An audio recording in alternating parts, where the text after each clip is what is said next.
ከራሱ የሚያመነጨው ወይም ደግሞ ከራሱ አምጥቶ ወይም ከመንፈሳዊ ዓለም ላይ አምጥቶ መንፈሳዊ ነገር የኔን ይመስላል ብሎ መተረክ መናገርም አይችልም። ምክንያቱም መንፈሳዊ ዳታ የለው።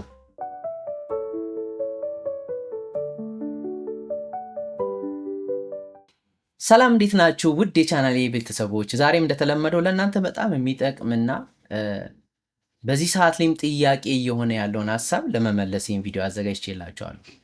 ስለዚህ ዛሬ ማነሳበት ዋና ጉዳይ ምንድን ነው? እየሰማናቸው ያሉት መዝሙሮች በኤአይ የተሰሩ መዝሙሮች እንግዲህ በተለያየ ቦታ ላይ ተጽዕኖ እያመጡ ያሉ ናቸው። ስለዚህ እነዚህ መዝሙሮችን ስንሰማቸው የሚደሰት አካል አለ፣ የማይደሰት አካል አለ። ይሄ ደግሞ በጣም ከፍተኛ የሆነ ክፍፍል ሊፈጠር ይችላል። ይህን ነገር እንግዲህ ባለው ሁኔታ እንዴት ነው ማስተናገድ የምንችለው? የኤአይ ሚውዚክ ጉዳታቸው ምንድን ነው የሚለውን ዛሬ በዚህ ክፍለ ጊዜ አቀርብላችኋለሁ። ሁለተኛውን ፓርት ደግሞ ጥቅሙን አሳያችኋለሁ። ስለዚህ ዛሬ ጉዳቶቹን አሳያችሁና ያው እንግዲህ በዓለማችን ላይ የተለያዩ ጊዜ የተለያዩ ሪቮሉሽኖች መጥተዋል። የባዮሎጂካል፣ የግብርና፣ የኢንዱስትሪ፣ የቴክኖሎጂ እነዚህ በተለያዩ ጊዜ የተከሰቱ ነገሮች ናቸው። እነዚህ ነገሮች ሲከሰቱ የየራሳቸው መልካም ጎን አላቸው፣ የየራሳቸው ክፉ ጎን አላቸው። ስለዚህ የሚያመዝነውን ነገር እየተቀበልን ያንን ነገር መጠቀም ወደምንችልበት እንድንመጣ ነው ዋና ፖይንቴ። ስለዚህ ዛሬ እንግዲህ ጽንፈኛ የሆኑ አካላት አሉ፣ መካከለኛ የሆኑ አካላት አሉ፣ ደግሞ በዚህኛው ደግሞ ሌላ ጽንፈኛ የሆኑ አካላት አሉና አንዳንድ ጊዜ የሚመጡትን ቴክኖሎጂዎችና የሚመጡትን አዳዲስ ነገሮች የሆነ አካል ጋር እናገናኛቸውና ያንን ነገር ሳንጠቀም ብዙ ጊዜ እናሳልፍና ከዛ በኋላ ደግሞ ወደ መጠቀም እንመጣለን። ነገር ግን ዛሬ እኔ ረጅም ጊዜ ከሚውዚክ ጋር በተገናኘ ስራ ላይ ነው የቆየሁት። እንደገና ደግሞ በአርቲፊሻል ኢንቴሊጀንስ የተወሰነ ጊዜ ቆይቻለሁ። በሱም የተወሰነ ትምህርት ስላለኝ ስለዚህ ሁለቱን እንዴት አድርገን ባላንስ አድርገን መሄድ እንዳለብን አሳያቸዋለሁ። ግን ጉዳቶቹን እናያቸው። መጀመሪያ ምንድን ነው የሚያመጡት ጉዳቶቹን የሚለውን እኔና ከዛ ደግሞ ይሄንን ደግሞ ወደ መልካም ወደ ሆነው ነገር ወደ አስተካክለን ሼፕ አድርገ ነው መጠቀም ወደምንችልበት ነገር አሳያቸዋለሁ። ስለዚህ አንዳንድ ሰዎች ስለ በኤአይ የተሰሩትን ሚውዚኮች ስራቸውን እንደሚያሳጣቸው አድርገው አስበው ኔጌቲቭ ወሬ ያራምዳሉ። ማለት ስራቸውን እንደሚቀማቸው፣ የሚሰሩትን የሚያገኙበትን ገንዘብ ወይም የተለያየ ኢንካማቸውን እንደሚወስድባቸው አድርገው አጌንስት ሆነው የሚነሱ ሰዎች አሉ። አንዳንዶቹ ደግሞ ከፍርሃት አንጻር ከስጋት አንጻር የሚናገሩ ሰዎች አሉ። አንዳንዶቹ ደግሞ ይጠቅማል ብለው የሚናገሩ ሰዎች እንዳሉ መርሳት የለብንም። ስለዚህ እያንዳንዱ ከራሱ አንግል ነው የሚመለከተው። ነገር ግን ትክክለኛውና እውነተኛው ነገር ምንድን ነው የሚለውን ነገር ስናነሳ አንዳንድ ነገሮች ላሳያችሁ። አርቲፊሻል ኢንቴሊጀንስ ከሚውዚክ አኳያ ወይም ደግሞ ከመዝሙር አኳያ መንፈሳዊ አገልግሎት ላይ ካለው አኳያ መዝሙርን ተኩር አድርገን ስናስብ ጉዳቶች በጣም አሉት። ማንክደው ነው። ጉዳቶቹ ደግሞ አሁን ዘርዝሬ ያሳያችኋለሁ። የመጀመሪያው ጉዳቱ ምንድን ነው? መንፈሳዊ ነገር እንግዲህ እንደምናውቀው መንፈሳዊ ነገር ከፈጣሪያችን ጋር የምናደርገው አታችመንት ነው። በጸሎት የምናደርገው ግንኙነት ነው። በህብረት የምናደርገው ግንኙነት ነው። ስለዚህ ይሄ ግንኙነታችን ፈጣሪያችን የሚሰጠንን ሀሳብና ፈጣሪያችንን የሚሰጠንን ነገር በተለያየ ነገር ለውጠ ነው መልሰን ለእግዚአብሔር የምንሰጥበት መዝሙር ነው፣ ዝማሬ ነው። ምክንያቱም እግዚአብሔርን ለማወደስ እግዚአብሔርን ለማመስገንና እግዚአብሔርን ለማክበር ስናስብ እንደ ሰው የተሰጠን ታለንት አለ፣ እግዚአብሔር የሰጠን ጸጋ አለ። ደግሞ እግዚአብሔር መልሶ ያንን ነገር ለራሱ አድርጎ መስዋዕት የሚያቀርብበት በመንፈሱ አማካኝነት የሚገለጡልን ግልጠቶች አሉ። ስለዚህ ስናዝን፣ ስንከፋ፣ ድካሙ ስንገባ፣ በተለያየ ሁኔታዎች ስናልፍ ከዛ ውስጥ የሚፈልቁ የዝማሬ ሁኔታዎች አሉ። ደግሞ እግዚአብሔርን የምናወድሰበትና እግዚአብሔርን የምናመሰግንበት ሰማያዊ የሆኑ መገለጦች አሉ።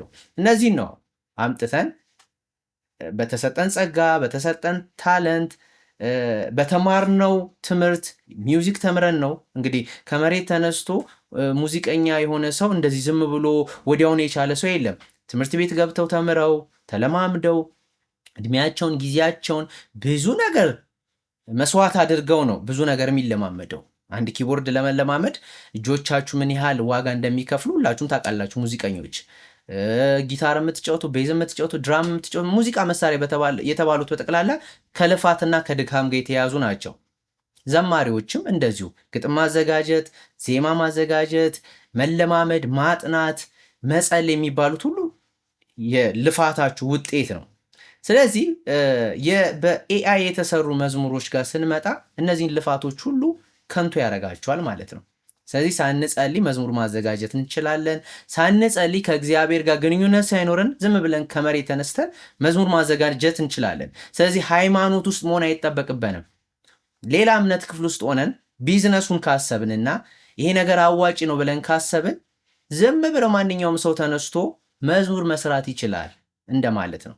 ስለዚህ ግጥሙንም ሙዚቃውንም ሁሉንም ሶፍትዌሩ ይሰራለትና ወይም ፕሮግራሙ ይሰራለትና ከዛ በኋላ ፐብሊሽ ያደርጋል። ያ ምንድን ነው? የሰዎችን ማንነት ከእግዚአብሔር ጋር ያላቸውን ግንኙነት ሳይሆን ቢዝነስ ተኮር ወደሆነ ነገር ውስጥ እንዲገቡ ስለሚያደርጋቸው ድካማቸውና ልፋታቸውን ከንቱ ያደርግባቸዋል። ስለዚህ ይሄ ሲሆን ደግሞ የልምምድ እጥረት ይመጣል። አንድ ዘማሪ የሚለማመደውን ነገር ይተዋል። ሙዚቀኛው መለማመድ የሚገባውን ይተዋል። ሁሌ ምንድነው ፎከስ የሚያደርገው? ቀላል የሆነውን ነገር ምርጫ ያደርጋል። ያ ደግሞ ቴስትለስ የሆነው ነገር ወደ ሰዎች ወደ ማቅረብ ይመጣል፣ ሙዚቀኛው የሚሆን ዘማሪው። ቀጥሎ ደግሞ ሰው ሰራሽ ስሜት ነው የሚኖረው። ምን ማለት ነው ሰው ሰራሽ ስሜት ማለት? ፊሊንግ የሌለው ማለት ለቅሶ የሌለው ደስታ የሌለው በቃ የማይደሰት የማያለቅስ ስሜት አልባ የሆነ ዓለም ውስጥ ስለሚከተው ኤአዩ ሰርቶ ሲያወጣው ያ ፊሊንግ የለው። ገብቷችኋል? አሁን አንድ ዘማሪ በሚዘምርበት ሰዓት፣ አንድ ሙዚቀኛ በሚጫወትበት ሰዓት በመንፈስ ቅዱስ አማካኝነት ይነካሉ። ሲነኩ ውስጣቸው ያለው ስሜት ወይም ደግሞ ውስጣቸው ያለው የመንፈስ ጉልበት ወደ መገለጥ ይመጣል።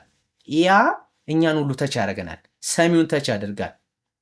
በጉባኤ ይሁን በካሴትም በሲዲም በዩቲዩብም በምንም ይለቀቅ፣ ያቺ የፈሰሰችው እዛ ቦታ ላይ ያለችው መንፈስ ተጽዕኖ ማድረግ ይችላል። አሁን ይኸውላችሁ በደንብ ስሙኝ። በዓለም ውስጥ ያለው የሙዚቃ ኢንዱስትሪ ሙዚቃ የሚሰራበት መንፈስና በመንፈሳዊ ዓለም በእግዚአብሔር ተብሎ በተወከለው ቤተክርስቲያን ውስጥ የሚሰራው የሙዚቃ ሁኔታ የመንፈስ ሁኔታ ነው። ስለዚህ እዚህ ጋር ዘፈኑ በሚዘፈንበት ሰዓት ላይ ዘፈኑ በሚጫወቱበት በሚደረገው ኮንሰርት ይሁን ምንም ይሁን የሚፈስ ስፒሪት አለ፣ መንፈስ አለ። ሰዎችን ተች የሚያደርግ ሰዎችን ፖሰስድ የሚያደርግ ሰዎችን ወደ ሌላ ሞቲቭ ውስጥ እንዲገቡ የሚያደርጋቸውና ራሳቸውን ትተው ወደ ሌላ ዓለም ውስጥ ገብተው የዛን ዓለም መንፈስ የሚጋሩበትን ነገር በሙዚቃ መንገድ ያገኛሉ። እዚህ ጋር ደግሞ ስንመጣ ደግሞ ከእግዚአብሔር ዓለም የሆነውን ነገር መጥቶ ሰዎች እንዲጽናኑ፣ እንዲበረቱ፣ እንዲደሰቱ እግዚአብሔርን እንዲያዩና ከእግዚአብሔር ጋር ያላቸው ህብረት እንዲጠናክር በመንፈስ ቅዱስ የሚመጣው ተመሳሳይ እዚህ ጋር የተደረገው ነገር እዚህኛውም ዓለም ላይ ይደረጋል። ልዩነቱ እዚህ ጋር የሚሰራው ውጤትና እዚህ ጋር የሚሰራው ውጤት የአመፅና የእርኩሰት ወይም ደግሞ ሰዎች ራሳቸውን እንዲያረክሱና በአጋንንት ፖሰስድ ሆነው ወደማይሆን ህይወት ውስጥ እንዲገቡ የሚያደርግ ስፒሪት ሲላክባቸው፣ እዚህ ጋር ደግሞ መልካም የሆነው እግዚአብሔር የሚፈልገው ለእግዚአብሔር የሚገዛ ህይወት የሚያሳልፉበትን ነገር ያስተላልፋል። ሚውዚክን ያህል ፓወር ያለው መንገድ ነው። ስለዚህ ሰው ሰራሽ ይሆንና ምን ይሆናል? ሰዎች ስሜት አልባ እንዲሆኑ ያደርጋቸዋል። ይህ ጉዳት አለው ማለት ነው። እዚህ ጋር ሌላው ደግሞ ምንድን ነው የምንመለከተው? ስነ መለኮታዊ ይዘት አይኖረውም በኤአይ የተሰራ መዝሙር። ምን ለማለት ነው? ስነ መለኮት ማለት እኛ የራሳችን አውድ አለን። አሁን ክርስትና ስንባል በክርስትና ውስጥ የተለያዩ ክርስትና መሰል ብዙ እምነቶች አሉ። ስለዚህ ሜጀር የምንላቸው አሁን ኦርቶዶክስ፣ ካቶሊክ፣ ፕሮቴስታንት፣ እነዚህ ውስጥ ራሱ የዶክትሪናል ችግር አለ፣ የአስተምሮ ችግር አለ፣ ስለ ክርስቶስ ችግር አለ። እንደገና የእግዚአብሔር ቃል የመቀበል ፓወር አለ ወይ የሚለው ጥያቄ አለ። የተለያዩ የስነ መለኮት ይዘት ብልሽቶች ሊያመጣ የሚችል መንገድ ነው በኤአይ የተሰራ። ምክንያቱም ይኸውላችሁ ሁል ጊዜ ዳታ የሚሰበሰበው ኢንተርኔት ላይ የተቀመጠው ወይም ደግሞ በጉግል ሰርቨር ላይ የተቀመጠው ዳታ ከየዓለም ላይ ይሰበስብና ያንን ሼፕ ያደርገውና በሚመስለው ደረጃ አቀናጅቶ ነው የሚያመጣልን። ስለዚህ ከፈለገ የቡዲዝም እምነት፣ የሂንዱይዝም እምነት፣ የሙስሊሞች እምነት ውስጥ የኦርቶዶክስ፣ የፕሮቴስታንት እነዚህን ሁሉ ሃይማኖቶች ያቀናጅና መለኮት ስለሚባለው ነገር አንድ የሆነ ቴዎሎጂ ሰርቶላችሁ ነው በመዝሙራችሁ ውስጥ እንድታስተላልፉ የሚፈልገው። ምክንያቱም የተሰጠውን ዳታ ነው የሚሰበስበው ከራሱ የሚያመነጨው ወይም ደግሞ ከራሱ አምጥቶ ወይም ከመንፈሳዊ ዓለም ላይ አምጥቶ መንፈሳዊ ነገር ይህንን ይመስላል ብሎ መተረክ መናገርም አይችልም። ምክንያቱም መንፈሳዊ ዳታ የለው። መንፈሳዊ ዳታ የለው ማለት ነው ከሰማይ በላይ ያለውን ዓለም አያውቀውም። ምክንያቱም ሰው ሰራሽ አስተውሎ ነው የሚባለው በሰዎች የተሰራ ስለሆነ መንፈሳዊ ዓለም ላይ የሚካሄደውና መንፈሳዊ ላይ ያለውን ዓለም ስለማያውቀው ዳታ ስለሌለው ያንን ዓለም ሊናገር አይችልም። ምክንያቱም እዚህ ዓለም ውስጥ የተጻፉ ቪዲዮዎች፣ ቴክስቶች፣ ኦዲዮዎች፣ የተለያዩ ቡኮችን ከነዛ ሪቪው እያደረገ እየሰበሰበ እያጣራ እያመጣ ያቀናጅና ግጥሙን ይጽፍላቸዋል። ይሄ ደግሞ ስነ መለኮት ላይ ከፍተኛ ቀውስ ሊያመጣ የሚችሉ ኮንተንቶችን ያዘጋጅላቸዋል። ስለዚህ የተደበላለቁ ቃላቶችን ያመጣላቸዋል። ድብልቅልቅ የሆኑ ሜሴጆችን ያቀርብላቸዋል። ከዛ ደግሞ ዝማሬው ምን ይሆናል? ጥልቀት የሌለው ሜሴጅ የሌለው ስሜትን የሚያንቀሳቅስና የሆነ ሳውንዱና ድምፁ አሪፍ ሆኖ በቃ ሰዎች ሲሰሙት ዋው እንዲሉ ያደርጋል። ይሄ በጣም ከፍተኛ ጉዳቱ ነው። ስለዚህ ከድምፁ አኳያ ነው የምትሰሙት እንጂ ኮንተንቱ ምንድን ነው፣ ሜሴጁ ምንድን ነው፣ ጥልቀቱ ምንድን ነው ብላችሁ ስታዩት ባዶ ነው የሚሆንባችሁ። ይሄ ጉዳቱ ነው። ይህንን እንግዲህ ከስነ መለኮት አኳያ ስንመለከተው የተለያዩ የእምነት ክፍሎችን ዶክትሪናል የሆኑ ነገሮችን ከመለኮት አኳያ ያመጣላችሁና መዝሙራችሁ ውስጥ ይከተዋል። ይሄ ደግሞ በጣም ሄሬሲ ነው። በጣም ከፍተኛ የሆነ የስህተትን መልእክት ማስተላለፍ የምትችሉበትን ነገር ያቀርብላችኋል። ብዙ ጊዜ ካያችሁ የተለያዩ የጉግልንም ብታዩ የቻት ጂፒቲንም ብትመለከቱ እያንዳንዳቸው ከስራቸው ላይ ደግማችሁ አጣሩ ብለው ያስቀምጡላችኋል። ስለዚህ እየተማሩ ያሉ ማሽን ናቸው። ማሽን ለርኒንግ ናቸው ማለት እናንተ ናችሁ የምታስተምሯቸው፣ አስተማሪዎቹ እናንተ ናችሁ። እንደገና ደግሞ የተለያዩ ፕሮግራም የሚያደርጉ ሰዎች ያስተምሯቸዋል እነዚህ ማሽኖቹን። ከዛ በኋላ ነው ወደ ፐርፌክሽን የሚመጡት። እስከዛ ድረስ ተማሪዎች ናቸው፣ በየጊዜው የሚማሩ ናቸው፣ አያውቁትም ሁሉንም ነገር። ስለዚህ የሚያመጡትን ነገር ከሁሉም ቦታ ነው ሰብስበው የሚያመጡትና ስለዚህ ዶክትሪናል ነገሩ ላይ በጣም ሄረሲ ያመጣሉ ማለት ነው። እንግዲህ ፈጠራ ብለን የምናስበው የፈጠራ ችሎታችን የፈጠራ ነገራችን ሁሉ ምን ይሆናል? ዋጋ ያጠፋል። ስለዚህ ሰው ሰነፍ እንዲሆን ያደርጋል። ሰነፍ ሆኖ በስንፍናው እንዲበረታታና ይሄ የሚተጋበትን የሚፈልግበትን ነገር አቁሞ ሰነፍ እንዲሆን የሚያደርግበት ጉዳት አለው። ያው ነገሮች ሲቀሉልን ጥሩ ነው። ነገሮች ሲቀሩልን የበለጠ እየበረታን የበለጠ እየጨመርን የበለጠውን ነገር ለማቅረብ የምንዘጋጅበትን ነገር እያዳበረን እንሄዳለን። ነገር ግን ይሄ ካለ ብለን እንድንሰንፍ ያደርገናል። ለምሳሌ ዘማሪዎች ዜማ ለመፈለግ ግጥም ለመጻፍ ከመንፈሳዊ ዓለም ጋር ወይም ከእግዚአብሔር ጋር ያላቸውን ነገር ለማድረግ አለመፈለግ ውስጥ እንዲገቡ ያደርጋቸዋል። ስለዚህ አላ ኤአይ ስላለ በቃ እንትኑን ልጻፈው እንትኑን ላድርገው ከዛ በኋላ እንትን ይሆንልኛል ብለው ይህንን የመፈለግና የመትጋት ሁኔታቸውን ሰነፍ አድርጓቸው ያስቀምጣል። ይሄ ትንሽ በጣም አስቸጋሪ ነገር ነው።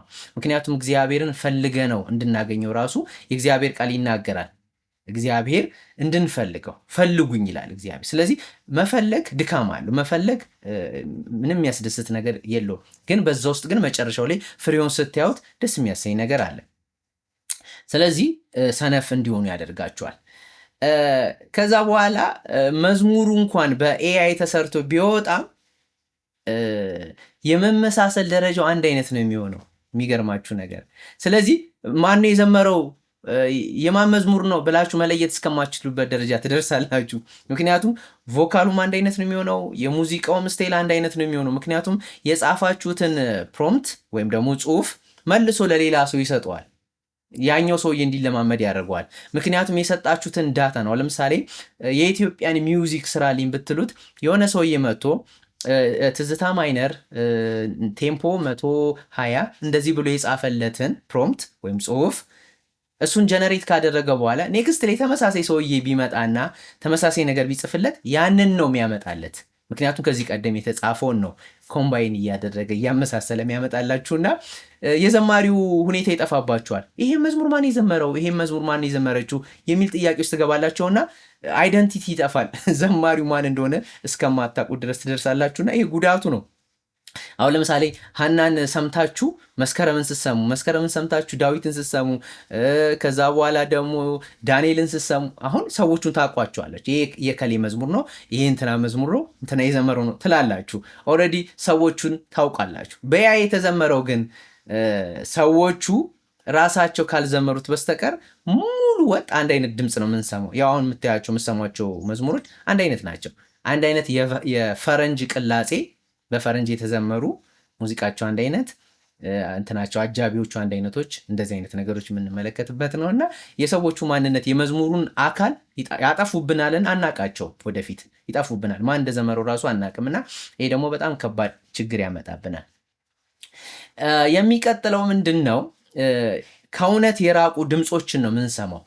እውነተኛ ዓለም ላይ የሌሉ ድምፆችን እንሰማለን። ምክንያቱም ታውቃላችሁ አይደለም ኤአዩ ሲሰራው የሆነ በጣም ከፍተኛ ታለንት ያለውን ሰውዬ ድምፅ ያመጣና ከዛ በኋላ ደግሞ የሌላውን ደግሞ ዘፈን ዓለም ውስጥ ያለውን ደግሞ ሌላ ዘማሪ ወይም ሌላ ዘፋኝ ድምፅ ያመጣና ሁለቱን ሲያዋሃዳቸው ሌላ ዓለም የሆነ ድምፅ ነው የሚፈጥርላችሁ። ያ አምጥታችሁ ትክክለኛው ዓለም ላይ ዘምሩ ብትባሉ ወይም ደግሞ እንዘምረው ብንባል በጣም ከባድ ነው። ማንም ሰው በዛ ልኩ ሊዘምር አይችልም። ምክንያቱም የሚሰራቸው ነገር የራሱንም ነገር እየጨመረ ስለሚያመጣቸው ከለሩን ይቀይረዋልና በጣም ደስ ይላል ስሰሙት። በጣም አሜዚንግ ነው፣ በጣም የሚገርም ነው ስሰሙት። ነገር ግን ይህንን ወደ መሬት ስናወርደውና ይህንን ነገር ስናደርገው በፍጹም ከእሱ ጋር አብረን ልንሄድ የማንችልበት ውስጥ ነገር ያመጣብናል። እና የአይደንቲቲ ቲፍ ማለት ምን ማለት ነው? የዛኛውን ሰውዬ አይደንቲቲ ቀምቶ ነው የሚያመጣላችሁ። ስለዚህ አይደንቲቲ የሌለው የድምፅ ቅላጼ ወይም የድምፅ ማንነት ስለሚያመጣ ይሄ በጣም ከፍተኛ በሚዘምሩትም እንደገና ለመዘመርም የሚያስቡ ሰዎች ተጽዕኖ ያመጣባቸዋል። ከዛ ታማኝነት ማጣት። አሁን ለምሳሌ ይህንን መዝሙር እከሌ ናት የዘመረችው ተብሎ እሷ ያንን መዝሙር በአካል ስትዘምረው ኮምፕሊትሊ አይገናኝም። ምክንያቱም አትታመኑም። ሲቀጥል ይሄ ሰውዬ ለምሳሌ እኔ ነኝ የዘመርኩት ብሎ አውጥቶት ቢለቁ ያ ሰውዬ ያንን ሰውዬ በአካል ብታገኙት አታምኑትም። ስለዚህ የእምነት መታጣት ውስጥ ሰው ሊገባ ይችላል። ዘማሪው ሙዚቀኛውም እምነት ሊታጣበት ይችላል።